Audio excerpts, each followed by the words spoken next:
Hello and welcome again to Viewpoint. My name's Beaumont. Thanks for joining me today. I'm stood up, not sat down. Trying a few different things, so bear with me. A few different looks. I don't know if some of you in the UK saw this yesterday. This was the front page of the Sunday Times, and if I just move my away and move that in. There we go. 325 MPs to be swept away at next election is what they said on the front page. Well, let me read you the story.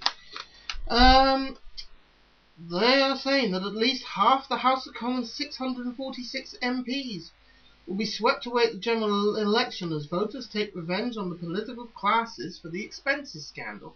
Yes, we're back on that story again. So soon. The departure of 325 MPs as a result of forced resignations, retirement and defeat at the polls would represent the biggest clear-out of Parliament since 1945, so since the end of the Second World War.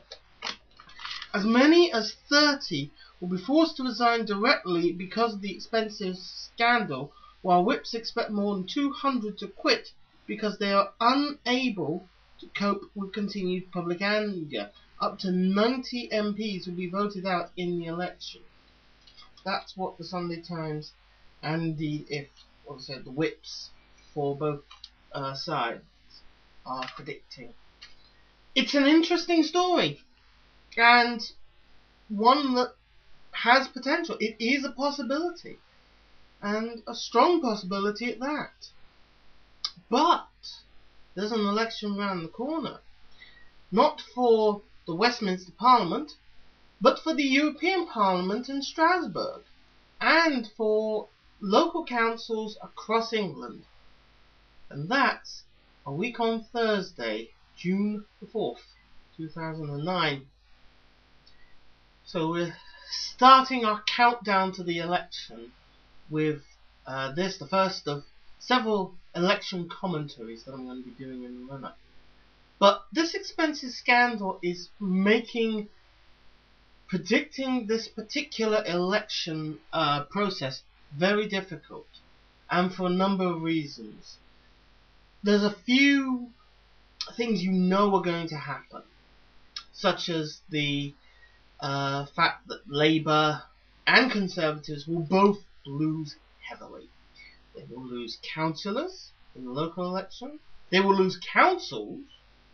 And they will lose seats in the European Parliament. That much is clear. How many and to whom, I don't know. But there are a lot of possibilities, probabilities in all this. Now then, the biggest possibility in the council elections we will see a massive increase in the returning of independent candidates. In other words, we will see more independent councillors, many more independent councillors than otherwise we may well have done. This could be a chance, as they say, the parties have done you wrong, vote in an independent. A lot of people may just choose to do that. So I expect to see a lot more independent councillors and a lot more councils where there is no one political group in control. The other possibility that may come out of this, although it's not a technical control, is that you will see councils where independents make up the largest group. In other words, people with no political affiliation whatsoever. You could call that being independently controlled. That is a very big possibility. I expect the Liberal Democrats will lose a few. I don't think they'll lose a lot compared to the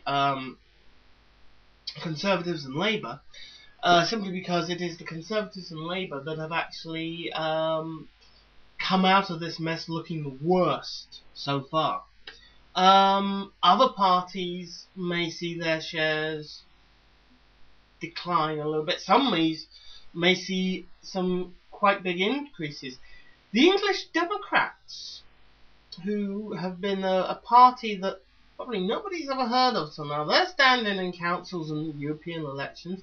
They may see their first European MP elected.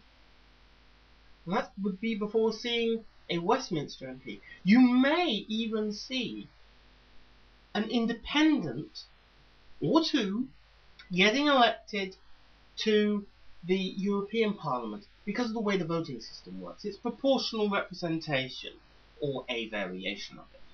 So you will have some really rather interesting results coming out of that. But they won't come out till Sunday, till the following Sunday, because all of Europe's got to vote, and basically some parts won't vote until Sunday the 7th of June, and so that will be the evening when all the results across Europe will come out. And that'll be worth watching. The local election results, meantime, will start coming out on Friday. They're not going to count them overnight as they do on the Westminster elections and various other National Assembly elections. No. They're going to do those on the next day, on the Friday. It's going to be interesting, because I really don't know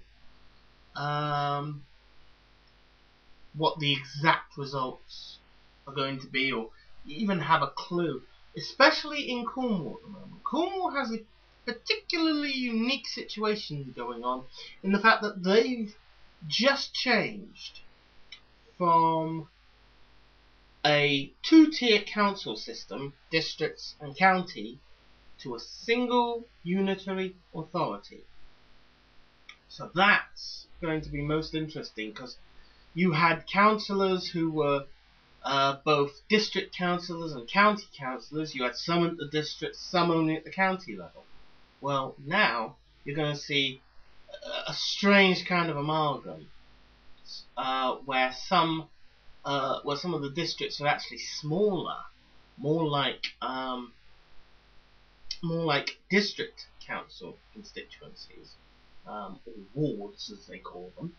But the wards are also going to, they're not going to be all that size, but they are going to be a lot smaller than the old county council wards were. So that will be the interesting part. I'm looking forward to seeing that and seeing what the results will be for Cornwall County Council in particular, because, as I say, the unitary authority gives that the newness of the unitary authority, and the fact that it's probably one of the most hated changes that's happened in Cornwall. Means we could see a lot of changes there. Liberal Democrats, who've been pretty much in control, will probably lose out. But that's my thought. Which will probably mean the Conservatives will gain, as Labour don't really have a presence in Cornwall, not much of one anyhow. So, that's my first set of thoughts on the upcoming elections. I'll have another election commentary for you tomorrow. Hopefully you can join me then. Until then, that's Viewpoint. I'm Beaumont. Thank you for watching. Bye for now.